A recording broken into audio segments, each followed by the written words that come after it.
Bonjour Gérald Martin, merci d'être avec nous. Vous êtes le directeur de Radio 3D FM que j'écoute goulûment ici et qui me régale de ces sonorités, de ces musiques du monde. Racontez-nous rapidement l'histoire de cette radio qui date de 1981, je crois.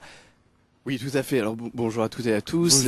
C'était une radio pirate en 1981. Elle est restée pirate jusqu'en 1991. Et à partir de 94, elle a été officialisée sous le 97 FM. Très bien. Alors justement, Marie-Josée, vous connaissez très bien Gérald parce que la radio 3D FM collabore activement au Festival Les Suds. C'est important que les médias participent à cet événement. Participent et c'est important d'avoir une radio implantée sur le territoire et bien implantée qui s'intéresse à nos musiques, à nos cultures, à la feria. Exactement, c'est très important. D'accord. Alors on va un peu dévier de la thématique de la musique et du festival par une activité que vous avez avec votre radio qui nous a touchés et qu'on a voulu mettre en avant. C'est pour ça que vous êtes dans notre coup de chapeau. C'est justement une émission de radio que vous réalisez chaque mois dans les prisons. C'est ça, donc avec l'aide bien évidemment de l'Éducation nationale, avec l'accord de la pénitentiaire du centre de détention de Tarascon. Alors c'est important pour nous, on a reçu un slammer qui était avec nous l'autre jour et qui justement nous racontait le déclencheur qu'a été la prison pour lui, de changer de vie, de s'orienter vers d'autres choses, heureusement. Du coup c'est cette envie que vous aviez de tendre d'autres perspectives aux détenus? Oui, c'était aussi d'un constat que j'ai pu faire quand je vivais dans les quartiers populaires de Nîmes.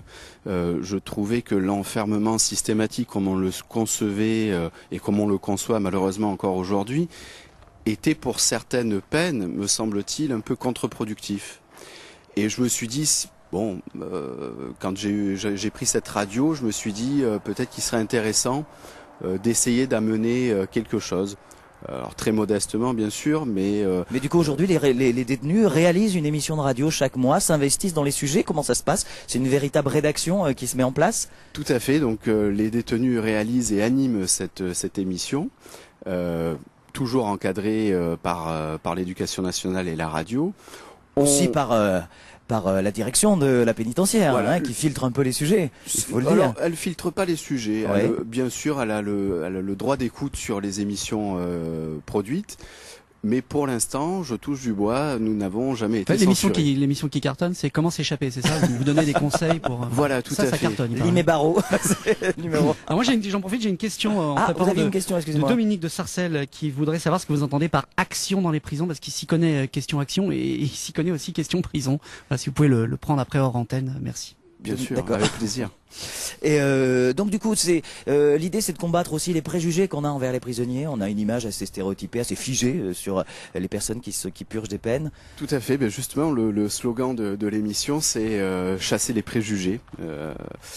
On finit à chaque fois l'émission avec ce petit slogan. Qui, alors bien sûr, on les chassera pas tous, mais disons que quand on les écoute, quand on voit comment ils sont investis dans l'émission, ça peut laisser à penser. Bien sûr, alors on recevait Pagan, son nom me revient, voilà, je parlais d'un slammer, il m'échappait, mais c'est quel formidable chanteur. Il disait, lui, son besoin d'écrire, des fois jusqu'à écrire des lettres qui n'avaient même pas de destinataire. Vous sentez cette envie chez les détenus de ce besoin de communiquer, de s'exprimer? Oui, alors c'est pas pour tous malheureusement. Certains sont très enfermés dans leur monde. Ce sont quand même des détenus qui sont volontaires et qui s'inscrivent dans cette émission, dans ce projet.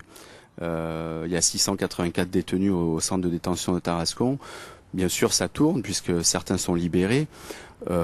Ça s'adresse quand même à des détenus volontaires. On peut écouter Samy Nasseri tous les matins de 6h à 9h. Il faut le dire ça aussi, animateur. Bien, je vous remercie. On rappelle, rappelez-nous justement les créneaux horaires pour retrouver cette émission sur 3D FM, la radio qui émet depuis quelle ville exactement? Beaucaire. Je crois que vous avez changé de... L'émetteur est à Beaucaire. On a changé de local, centre social, voilà.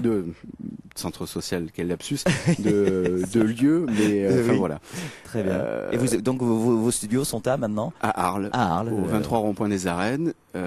Et pour l'émission, l'heure de l'émission, c'est le 3e lundi de chaque mois à 18h. D'accord. Marie-Josée, justement, on va continuer à parler. Merci beaucoup, Gérald, de nous avoir parlé de 3DFM. Merci d'avoir été avec nous. Radio 3DFM, la culture du son. Interviews, chroniques, émissions, rubriques podcast sur le site internet. Écoutez la radio à la demande.